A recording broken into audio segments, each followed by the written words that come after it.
Rajasthan live में सीधे आस्था से जुड़े तमाम उन सवालों को टटोलेंगे और समझेंगे, क्योंकि तिरुपति मंदिर के लड्डू में जानवरों की चर्बी और मछली का तेल मिलने के बाद राजस्थान सरकार एक्शन में है। फूड सेफ्टी डिपार्टमेंट की ओर से प्रदेश के सभी मंदिरों में प्रसाद चेकिंग के लिए विशेष अभियान चलाया जाएगा। आदेश के मुताबिक 23 से 26 सितंबर तक मंदिर में सवा मणि और नियमित रूप से दिए जाने वाले प्रसाद के नमूने लिए जाएंगे। इसमें सभी बड़े मंदिर जहां रोजाना प्रसाद भोग के रूप में बनाया जाता है, वहां खाद्य पदार्थों की गुणवत्ता सुनिश्चित की जाएगी। प्रदेश के 54 मंदिरों जिन्होंने भोग सर्टिफिकेट के लिए आवेदन किए हुए हैं, उनके भी वेरिफिकेशन की कार्रवाई की जाएगी। प्रसाद की गुणवत्ता के साथ गंदगी, हाइजीन का भी निरीक्षण किया जाएगा। भारतीय खाद्य सुरक्षा और मानक प्राधिकरण ने ईट राइट इनिशिएटिव प्रोग्राम के तहत भोग के लिए एक सर्टिफिकेशन स्कीम शुरू की है और इस स्कीम के तहत धार्मिक स्थलों पर प्रसाद बेचने वाले वेंडर्स और खाने पीने की चीजों का सर्टिफिकेट दिया जाता है।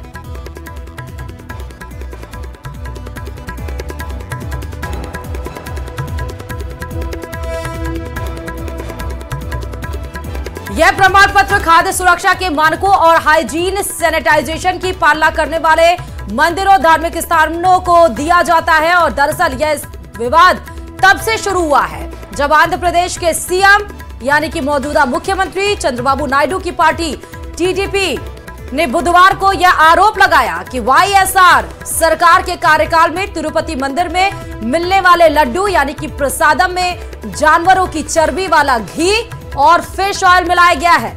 इसके अगले दिन टीडीपी ने एक लैब रिपोर्ट दिखाकर अपने आरोपों की पुष्टि का दावा भी किया।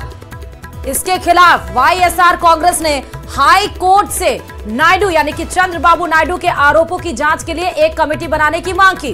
कोर्ट इस पर 25 सितंबर को सुनवाई करेगा। इसके बीच में जहां पर यह बोला जा रहा है कि राजनीति गर्म करने के लिए या सियासत तेज करने के लिए इस तरह के आरोप लगाए गए हैं। दरअसल टीडीपी के द्वारा दो आरोप लगाए गए, एक तो घोटाले का कि 500 करोड़ का घोटाला किया जा रहा था मंदिर से, दूसरी तरफ प्रसाद में अब इस तरह के चर्बी और फिश ऑयल मिलाने की बात कही है। हालांकि उसका जो प्रभाव पड़ा वो सीधा राजस्थान में पड़ा। राजस्थान की सरकार सख्त नजर आई। 23 से 26 सितंबर तक 3 दिन तक ये काम चलेगा।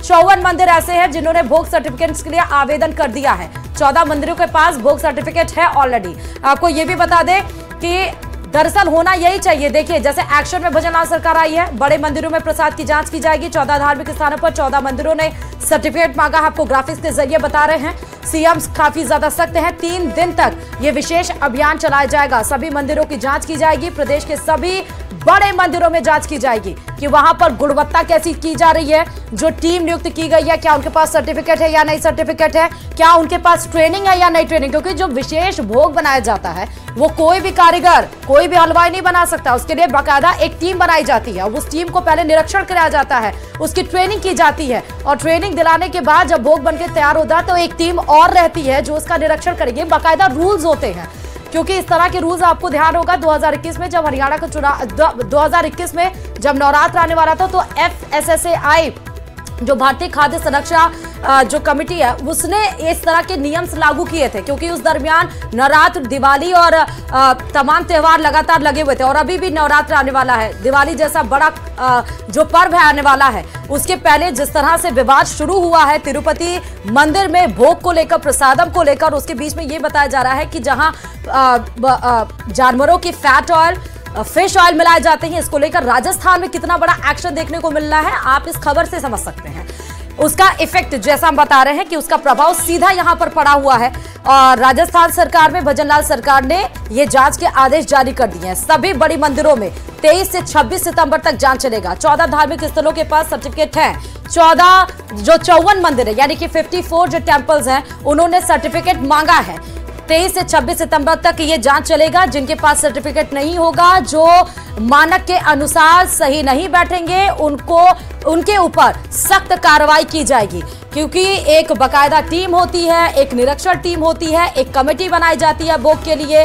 प्रसाद का एक पूरा जो फॉर्मूला होता है उसको बनाने का, वो एक विशेष टीम के द्वारा ही तैयार किया जाता है। ना सिर्फ प्रसाद कैसे बनाया जा रहा है, वो वहां के आसपास की सफाई व्यवस्था कैसी है, हाइजीन पॉइंट ऑफ व्यू से, इन सारी चीजों को ध्यान में रखकर 23 से 26 सितंबर तक ये अभियान राजस्थान में चलेगा। ज्यादा जानकारी के साथ संवाददाता सौरभ जुड़ चुके हैं। सौरभ, जरूर ये विवाद शुरू हुआ दक्षिण भारत से, लेकिन इसका सीधा असर कहीं ना कहीं राजस्थान में देखने को मिल रहा है। भजनलाल बेहद सख्त है प्रसाद की जांच को लेकर। सौरभ जी बिल्कुल, 23 से 26 सितंबर तक प्रदेश के अलग अलग मंदिरों में जो है वो ये सैंपल लेने और निरीक्षण का जो काम है वो जो है चलेगा। क्योंकि जिस प्रकार से तिरुपति का मामला सामने आया उसके बाद संभवतः राज्य सरकार भी ऐसा कदम उठाते हुए नजर आ रही है कि जो श्रद्धालु आते हैं उन्हें जो भोग या प्रसाद, और कई मंदिरों में सवामणि का भी आयोजन होता है, तो उन्हें शुद्ध जो है वो प्रसाद मिल पाए। इस लिहाज से संभवतः ये अभियान जो है वो शुरू किया गया है। हालांकि इस पर एक स्पष्टीकरण जो है वो फिलहाल खाद्य सुरक्षा विभाग द्वारा दिया गया है। उनका कहना है कि जिन मंदिरों ने भोग प्रमाण पत्र के लिए, क्योंकि देखिए हर मंदिर के लिए राइट टू इट एक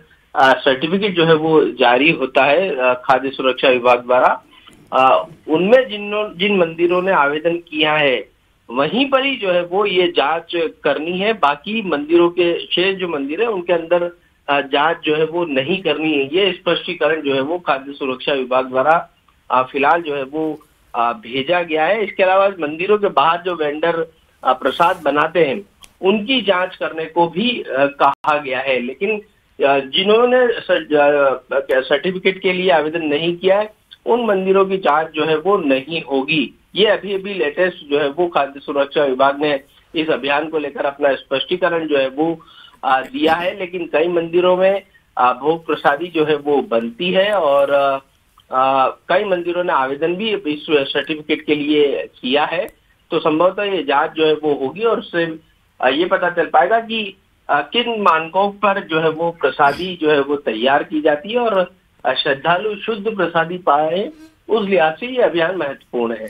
ठीक है, लेकिन सौरभ जैसे आपने एक बात को स्पेसिफाई कर दिया कि जो मंदिर सर्टिफिकेट के लिए अभी मांग रहे हैं उन मंदिरों की जांच नहीं होगी। जरा इसको भी डिकोड करिए कि जो जांच होगी वो किन किन हिसाब से होगी, क्योंकि कुछ बातों का ध्यान बेहद रखना जरूरी है। जब प्रसाद बनाई जाती है उस जगह पर सफाई होनी चाहिए, बर्तनों की सफाई होनी चाहिए, प्रसाद को स्वच्छता पूर्वक से संरक्षित करना चाहिए। प्रसाद तैयार करते समय कारीगर दस्ताने पहने, सर पर एप्रन लगाए, कैप लगाए। तो क्या इन सारी चीजों के छोटी छोटी जो चीजें हैं क्या इन सब पर भी निरीक्षण किया जाएगा, जांच की जाएगी? जी बिल्कुल, इन तमाम चीजों पे निरीक्षण जो है वो किया जाएगा। क्योंकि जो मंदिरों में भोग प्रसादी बनती है उनको भी जो है वो ईट राइट एक जो सर्टिफिकेट है वो लेना जरूरी होता है और ये सर्टिफिकेट खाद्य सुरक्षा विभाग द्वारा दिया जाता है। तो खाद्य सुरक्षा विभाग की टीम जो है वो उस धार्मिक स्थल पर पहुंचती है और वहां पर तमाम निरीक्षण करने के बाद जो है वो मंदिरों को ये सर्टिफिकेट दिया जाता है कि आपका ये जो प्रसादी है वो सर्टिफाइड है, ये खाद्य सुरक्षा विभाग द्वारा दिया जाता है। तो ये तमाम चीजें कि प्रसादी बनाने के दौरान किन किन चीजों का ध्यान रखा गया है और उसके अलावा निर्देश भी दिए जाते हैं कि इन चीजों का जो है वो ध्यान रखकर ही प्रसाद जो है वो तैयार किए जाए। खुले में सामान नहीं हो, जहां पर जो प्रसादी तैयार हो रही है वहां पर साफ सफाई का ध्यान रखा जाए, गंदगी न हो, जो आइटम यूज में किए जाते हैं वो एक्सपायरी नहीं हो, उनमें किसी प्रकार से खुले में जो है वो प्रसादी नहीं पड़ी हुई हो। इन तमाम चीजों का ध्यान रखा जाता है। पानी का सर्टिफिकेट लेना होता है, जो कर्मचारी इसे बनाते हैं उनका मेडिकल सर्टिफिकेट होता है। तो कई सारी चीजें फॉर्मेलिटी पूरी करने के बाद जो है वो ये सर्टिफिकेट खाद्य सुरक्षा विभाग द्वारा दिया जाता है। उसके बाद ही जो है वो ये प्रसाद देने के कह सकते हैं कि अधिकार जो है वो होता है। तो संभवतः इस लिहाज से ये जांच जो है वो काफी महत्वपूर्ण जो है वो हो जाती है और होनी भी चाहिए, ताकि क्योंकि प्रदेश के हजारों श्रद्धालु जो है वो रोजाना कई मंदिरों में जाते हैं और वहां से प्रसाद जो है वो भगवान का प्रसाद के रूप में उसे ग्रहण करते हैं। लेकिन अगर उसमें मिलावट होती है या फिर कुछ ऐसी चीज होती है जो कह सकते हैं कि आपत्तिजनक होती है, तो श्रद्धालु की ना सिर्फ भावना जो है वो प्रभावित हो रही है, साथ ही उसके स्वास्थ्य को भी नुकसान जो है वो हो सकता है। इस लिहाज से ये महत्वपूर्ण जांच है और इसकी जांच भी होनी चाहिए और सर्टिफाइड भी होना चाहिए। बिल्कुल, और इसी में एक बात मैं और ऐड कर दूं कि कीटनाशक का छिड़काव भी समय समय पर होना चाहिए। इन सारी बातों का भी ध्यान रखना चाहिए। सौरभ, ये बात आपने सही कही कि जो सीएम का स्टैंड है इसको लेकर वो वाकई काबिले तारीफ है और आस्था से जुड़ा सवाल है और स्वास्थ्य से जुड़ा हुआ सवाल है। जरा सौरभ बातों को थोड़ा डिकोड करिए। 54 जो मंदिर हैं जिनको उन्होंने सर्टिफिकेट मांगा है, क्या ये छोटे बड़े मंदिर मिलाकर हैं या बड़े मंदिर इसमें सिर्फ शामिल हैं? देखिए, छोटे बड़े तमाम तरह के मंदिर जो है वो इसमें शामिल है, जिन्होंने आवेदन जो है वो किया है कि उनके यहाँ पर जो भोग बनता है उसे जो है वो सर्टिफाइड किया जाए। तो ये खाद्य सुरक्षा विभाग की टीम जो है वो सर्टिफाइड करेगी। लेकिन फिलहाल जो सर्टिफाइड है उसमें जयपुर का मोती डूंगरी गणेश मंदिर है वो सर्टिफाइड है, इस्कॉन मंदिर है वो सर्टिफाइड है, अक्षय पात्र जहाँ पर रोजाना बड़ी मात्रा में जो है वो प्रसाद। ठीक है सौरभ, मैं आपके पास लौटूंगी, लेकिन रोशन भी हमारे साथ जुड़ चुके हैं। रोशन, भारतीय खाद्य सुरक्षा और मानक प्राधिकरण ने ईट राइट इनिशिएटिव प्रोग्राम के तहत भोग के लिए सर्टिफिकेट स्कीम शुरू की है, लेकिन इस स्कीम की शुरुआत के पीछे आपको भी पता है कि मसला क्या है। लेकिन 23 से 26 सितंबर तक सभी मंदिरों में जांच की जाएगी। अभी आप कहां पे मौजूद हैं और क्या जानकारी इसके बारे में? देखिए, इस वक्त मैं सोडाला स्थित जो राम मंदिर है मैं वहां पर मौजूद हूं। सबसे बड़ी ये बात है कि जो खाद्य सुरक्षा विभाग है 23 से 26 सितंबर के बीच में विशेष अभियान चलाया जाएगा। जिन मंदिरों के अंदर सर्टिफिकेट नहीं है उन्हें सर्टिफिकेट जारी किए जाएंगे, साथ ही साथ में उनकी जो प्रसाद की गुणवत्ता है उसकी जांच की जाएगी, उसके जो नमूने हैं वो लिए जाएंगे। कुल मिलाकर इस पूरे मसले को लेकर कहीं ना कहीं जो भक्तों के अंदर आक्रोश है, नाराजगी है, जिस तरीके की जो तिरुपति मंदिर के अंदर इस तरीके का जो घटनाक्रम हुआ, किस तरीके का आप लोगों को लगता है? भाई साहब, ये बहुत ही दयनीय स्थिति आज समाज की कि जो मंदिर का प्रसाद है उसमें मिलावटी हो रही है। और आज ये सिर्फ तिरुपति बालाजी की बात नहीं है, ये समाज के हर मंदिर की बात है कि वहाँ पे भी जांच होनी चाहिए। वहाँ पे भी जो प्रसाद प्रभु को अर्पण होता है या फिर प्रसाद जो होता है वो भी जांच होनी चाहिए उनका। कुछ ऐसे मंदिर हैं जिनके अंदर इस तरीके के जो लाइसेंस हैं, उनकी जो गुणवत्ता है उसका खास ख्याल रखा जाता है। एक श्रद्धालु होने के नाते आप किस तरीके से इसको देखते हैं? सरकार का ये जो फैसला है किस तरीके का रहने वाला है? ये सरकार का जो फैसला है इसमें थोड़ा और भी इम्प्लीमेंट होना चाहिए कि जैसे गवर्नमेंट है वो हर चीज में मतलब एकदम शुद्धता से काम करे। तो देखिए, कहीं ना कहीं ये जो कहा जा सकता है कि जो तमाम जो हिंदू जो श्रद्धालु हैं उनकी श्रद्धा के साथ कहीं ना कहीं कुठाराघात हुआ है। अब जो लोग हैं, श्रद्धालु हैं, वो भी ये चाहते हैं कि इन मंदिरों के अंदर जो प्रसाद है, मंदिरों के बाहर जो लगने वाले जो दुकान है उनकी गुणवत्ता वो सुनिश्चित होनी चाहिए। साथ ही साथ में उन लोगों के पास फूड लाइसेंस होना चाहिए।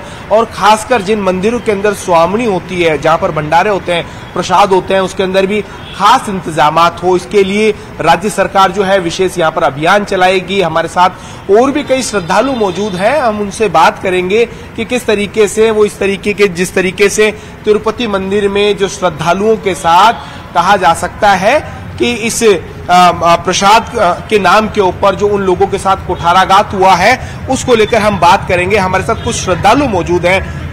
आप जब मंदिर आते हैं तो प्रसाद को लेकर किस तरीके से जो श्रद्धा है वो लोगों की जुड़ी हुई रहती है? तिरुपति मंदिर में जो प्रसाद में जिस तरीके से बीफ की जो सैंपल के अंदर जो जानकारी मिली है, जो नमूने आए हैं, उसको लेकर कैसा आपको कुठाराघात हुआ? उसका तो मेरे को पता नहीं है। भगवान के द्वार आना बहुत अच्छा लगता है, तो सुख शांति मिलती है। लेकिन कहा जा सकता है कि जब मंदिर में जो प्रसाद है उसकी गुणवत्ता अच्छी नहीं हो तो किस तरीके का आप लोगों को लगता है? गुणवत्ता अच्छी नहीं होगी तो बुरा ही लगेगा, उसका लिए विरोध करना चाहिए उसका। सर, क्या कहेंगे जिस तरीके से जो तिरुपति मंदिर है उसके अंदर इस तरीके की जो घटनाक्रम सामने आया, जब जांच सैंपल ये हुए, कैसा लगता है? बहुत गलत काम हुआ है, ऐसा होना नहीं चाहिए। ये पब्लिक के संग, हिंदू लोगों के संग में खिलवाड़ किया गया है, ऐसा होना नहीं चाहिए। ये हमारी भावनाएं अहित हुई है उससे। क्या लगता है कि षड्यंत्र है इस तरीके का? षड्यंत्र ये एक जाति द्वारा, एक धर्म के द्वारा हम लोगों के ऊपर कुठाराघात किया गया है, ऐसा होना नहीं चाहिए। तो आप देखिए कि पूरे देश भर के अंदर जो हिंदू है वो कहीं ना कहीं बिल्कुल सौरभ, ये आस्था से जुड़ा हुआ सवाल है, स्वास्थ्य से जुड़ा हुआ सवाल है। 23 से 26 सितंबर तक जो भी अभियान चल रहा है उसको सही से चलाया जाए और जो भी मंदिर के पास सर्टिफिकेट नहीं है और जो भी नियम कायदे जो मानक हैं उन पे सभी मंदिरों को खरा उतरना चाहिए। बहुत बहुत शुक्रिया तमाम जानकारी देने के लिए। फिलहाल ये बड़ा स्टैंड राजस्थान में मुख्यमंत्री की तरफ से लिया गया है। अब बात भीलवाड़ा से बड़ी खबर की। माहौल खराब करने की कोशिश की जा रही है भीलवाड़ा में। कोटड़ी कस्बे के शनिदेव मंदिर में तोड़फोड़ की गई है। अज्ञात बदमाशों ने मूर्तियों को खंडित कर दिया है। मूर्तियों को तोड़कर मंदिर से बाहर भी फेंक दिया गया है। कृषि मंडी के पास शनि मंदिर में तोड़फोड़ की वारदात को अंजाम दिया गया। मूर्ति तोड़ने से लोगों में काफी ज्यादा गुस्सा है। मौके पर पुलिस पहुंच चुकी है। सीसीटीवी फुटेज खंगाल रही है पुलिस। उसके आधार पर जिसने भी इस तरह का कृत्य किया है उसके खिलाफ सख्त एक्शन पुलिस लेगी। फिलहाल माहौल खराब करने की कोशिश की जा रही है कृषि मंडी के पास ये पूरा विवाद। पहली जो तस्वीर निकल कर आ रही है आप देखिए, ना सिर्फ मूर्तियों को खंडित किया गया बल्कि मंदिर से उठाकर उसको बाहर फेंक दिया गया। दूसरी तस्वीर आप देख सकते हैं, पूरे मंदिर की हम तस्वीर दिखा रहे हैं। एक भी मूर्ति आपको उस मंदिर के अंदर नहीं नजर आएगी क्योंकि मंदिर बड़ा था। एक सिर्फ मूर्ति नहीं थी, कई सारे देवी देवताओं भगवानों की यहाँ पर मूर्ति थी। एक भी मूर्ति को सुरक्षित नहीं छोड़ा गया। मूर्ति को खंडित किया गया, जड़ से उठाकर उसको बाहर फेंक दिया गया है। सीसीटीवी फुटेज जो पुलिस है वो खंगाल रही है और इस मूर्ति टूटने से लोगों में काफी ज्यादा आक्रोश फैल चुका है। अब सवाल ये उठता है कि कौन इस तरह की कृत्य कर रहा है, कौन वो अज्ञात बदमाश हैं जो इस तरह भगवान के साथ खिलवाड़ करते हुए नजर आ रहे हैं, मूर्तियों के साथ भगवान के खिलवाड़ करते हुए नजर आ रहे हैं। क्या उनकी मंशा है, क्यों इसको खंडित किया गया है, मूर्तियों को तोड़कर मंदिर से बाहर क्यों फेंका गया है। और ये भी सवाल है, क्या मंदिर में उस टाइम कोई नहीं था, क्या मंदिर शटर उसका नहीं बंद था, क्या उस ताले को तोड़कर उसको अंदर घुसा गया है। फिलहाल जब सीसीटीवी फुटेज निकलकर सामने आएगी तो सारे बात की पोल खुल जाएगी। ज्यादा जानकारी के साथ संवाददाता राहुल कौशिक हमारे साथ फोन लाइन पर कनेक्ट हो चुके हैं। राहुल, क्या है पूरा मामला और अभी पुलिस वहां पहुंच चुकी है, क्या एक्शन ले रही है? बिल्कुल, कोठड़ी क्षेत्र में जो ये मंदिर है, शनिदेव का मंदिर है, इसमें जो मूर्तियां होती है उसके साथ तोड़फोड़ की गई। उसके बाद उस मूर्तियों को वहां से उठाकर बाहर फेंक दिया गया। जैसे ही सुबह वहां के जो पुजारी हैं, जो लोग हैं वहां पहुंचते हैं तो इस घटनाक्रम को देखते हैं। उसके बाद पुलिस को सूचना दी जाती है। पुलिस हाई अलर्ट मोड पर आ जाती है। मौके पर पुलिस तैनात है और आसपास के क्षेत्र में छानबीन की जा रही है। सीसीटीवी फुटेज खंगाले जा रहे हैं, लोगों से पूछताछ की जा रही है और पुलिस लगातार इस पूरे मामले की मॉनिटरिंग कर रही है। कहीं ना कहीं आस्था से जुड़ा हुआ मामला है, इसलिए पुलिस अलर्ट मोड पर है और पुलिस का दावा है कि जिस प्रकार से हम जांच कर रहे हैं जल्दी इस मामले में खुलासा कर दिया जाएगा और जो बदमाश हैं, जो असामाजिक तत्व है, वो पुलिस की गिरफ्त में होंगे। जी, कितने मूर्तियों को तोड़ा गया है राहुल? लगभग ये जो मूर्तियों की संख्या बताई जा रही है 7 से 8 मूर्तियों की संख्या बताई जा रही है और आसपास के क्षेत्र में भी पुलिस छानबीन कर रही है ताकि जो पूरी घटनाक्रम है पुलिस उसको सामने ला सके। सीसीटीवी क्या लगा हुआ था वहां पे? देखिए, आसपास जो मंदिर का आसपास का क्षेत्र है, नजदीक का जो क्षेत्र, बिल्कुल नजदीक से सटा हुआ क्षेत्र है, वहां पे सीसीटीवी फुटेज नहीं है, पर जो उस क्षेत्र में है, जो आसपास की सड़क जा रही है, वहां से जो आसपास क्षेत्र है, वहां जरूर पुलिस को सीसीटीवी फुटेज मिला है। बहुत बहुत शुक्रिया राहुल तमाम जानकारी देने के लिए। तो भीलवाड़ा से बड़ी खबर आपको बता रहे थे। कुछ बदमाशों ने मंदिर के अंदर घुसे, मूर्तियों को खंडित किया और उसको मंदिर से बाहर भी फेंक दिया। पुलिस अब पूरे मामले की जांच कर रही है। चलिए अब बात सलूम्बर से बड़ी खबर की। अनियंत्रित होकर एक स्कॉर्पियो पलट गई है। इस हादसे में 6 लोग घायल बताए जा रहे हैं। एक की हालत गंभीर बनी हुई है। उस व्यक्ति को उदयपुर रेफर कर दिया गया है। उदयपुर रेफर करने के बाद लकापा जो चौकी है उसके पास का ये पूरा हादसा है। तस्वीरें आप देख सकते हैं। अनियंत्रित होकर कार किस तरह पलटी है। एक की हालत गंभीर, 6 लोग इसमें घायल हो चुके हैं। स्कॉर्पियो पलट गई है तेज रफ्तार या उसने अपना बैलेंस खोया और उसके बाद ये कार सड़क दुर्घटना का शिकार हो गई। स्कॉर्पियो कार जैसे ही पलटी उसमें अंदर बैठे 6 लोग घायल हो चुके हैं। उसमें से एक की हालत गंभीर बताई जा रही है। उसको उदयपुर रेफर कर दिया गया है। लकापा चौकी के पास ये भीषण सड़क हादसा हुआ है। फिलहाल ये तस्वीरें सलूम्बर से।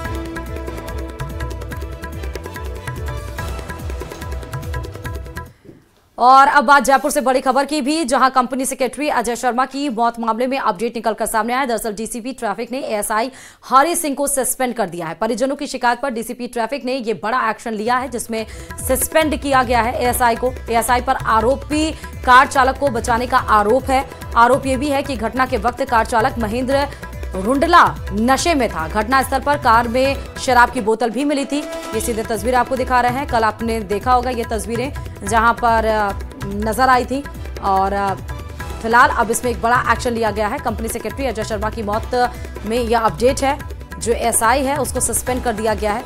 बड़ी एक्शन लेते हुए इसमें नजर आ रहे हैं। कार आपको ये जो घटना हुई थी उस समय की है। कार पूरी तरह से क्षतिग्रस्त हुआ है। डीसीपी की तरफ से ये बड़ा एक्शन लिया गया है। और इधर अनूपगढ़ में बीती रात नेशनल हाईवे 911 पर गलत दिशा में चल रही एक तेज रफ्तार कार ने बाइक को टक्कर मार दी। हादसे में बाइक में सवार 2 लोग घायल हो गए। एम्बुलेंस की मदद से घायलों को अनूपगढ़ अस्पताल पहुंचाया गया है, जहां 2 की हालत गंभीर होने पर बीकानेर रेफर कर दिया गया। वहीं हादसे के बाद कार चालक भी कुछ दूरी पर कार छोड़कर फरार हो गया।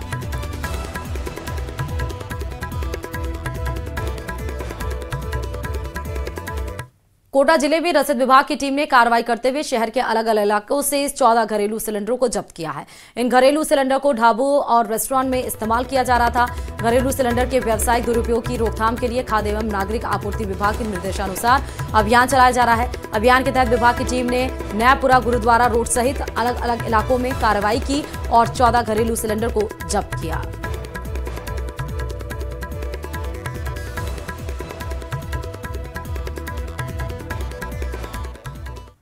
और इधर अलवर में सफाई व्यवस्था को लेकर काफी बदनामी झेल चुका नगर निगम सफाई व्यवस्था को लेकर एक्शन मोड में आया है और स्वच्छता ही सेवा अभियान के तहत शहर शहर में जगह जगह एलईडी लगाकर आमजन को जागरूक कर रही है। नगर निगम के कार्यवाहक आयुक्त युवराज ने बताया कि 17 सितंबर से स्वच्छता ही सेवा अभियान की शुरुआत हो चुकी है और यह अभियान 2 अक्टूबर तक चलेगा।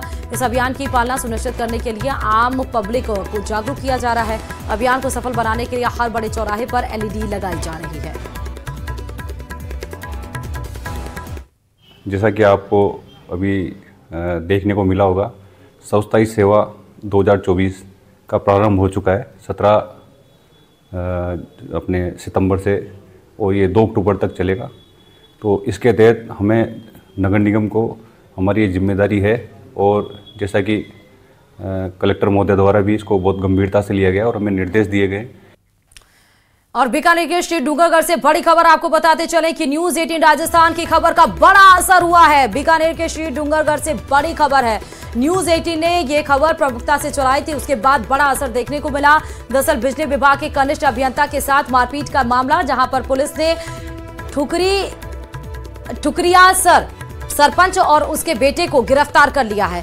कल सड़क पर गाड़ी से उतारकर मारपीट करने का आरोप था। 132 केवी जीएसएस का टेक्निकल सर्वे करने के लिए अधिकारी गए थे, उसी दरमियान ये मारपीट हुई थी। और अब जैसे ही न्यूज 18 राजस्थान ने इस खबर को प्रमुखता से चलाया, बड़ा असर देखने को ये मिला कि आरोपी को गिरफ्तार कर लिया गया है। सरपंच और उसके बेटे को गिरफ्तार किया गया पुलिस के द्वारा। ये सीधे तस्वीरें आप देख सकते हैं, ये कल की तस्वीरें थी जब निकलकर बाहर आई थी। और इस खबर को लगातार न्यूज 18 राजस्थान ने प्रमुखता से चलाया। खबर का असर ये हुआ कि जो सरपंच था, उसका बेटा था, जो रौब दिखाते हुए नजर आ रहा था, उसको फिलहाल गिरफ्तार कर लिया गया। सड़क पर मारपीट करने के बाद से ये बड़ा एक्शन पुलिस के द्वारा लिया गया।